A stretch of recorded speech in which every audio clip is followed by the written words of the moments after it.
Një lajm I shumë pritur dhe tepër I gëzueshëm ka mbërritur për familjet shqiptare.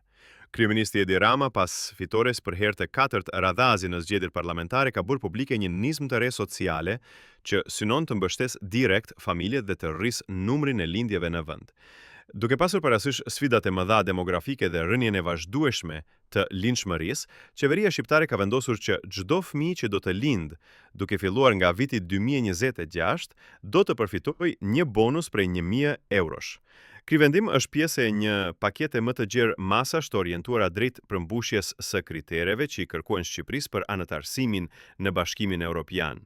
Një ndër kushtet themelore është që vendi të ndërtojë një sistem social të qëndrueshëm ku shteti të ofrojë mbështetje të drejtë për qytetarët në momentet më të rëndësishme të jetës, siç është lindja e një fëmije.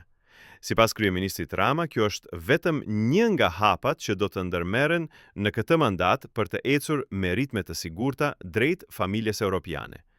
Përfitimi I bonusit do të jetë I mundur për çdo familje që plotëson disa kritere të thjeshta dhe lehtësisht të përmbushme.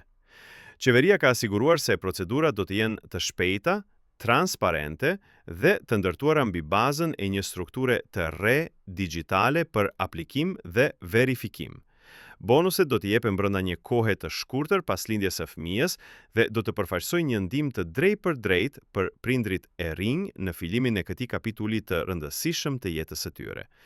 Nisma është pritur me reagime pozitive nga opinioni publik dhe shoqëria civile, të cilët prej kohësh kanë ngritur shqetësimin për rënien e natalitetit dhe mungesën e mbështetjes reale për çiftet e reja. Me këtë bonus, qeveria jo vetëm që jep një ndihmë konkrete financiare, por njëkohësisht dërgon një mesazh të qartë se shteti shqiptar është I angazhuar për të ndërtuar një të ardhme më të sigurt dhe më të qëndrueshme për qytetarët e vet. Nëse kjo politikë do të sjellë efektet e dëshiruara, do të varet nga zbatimi praktik I saj dhe vullneti institucional për ta ndjekur me seriozitet. Megjithatë, për momentin ky është një hap pozitiv drejt një Shqipërie më sociale dhe më të orientuar drejt familjes. Po ju, çfarë mendoni për këtë situatë? Komentoni mendimin tuaj dhe mos harroni të bëni like dhe subscribe.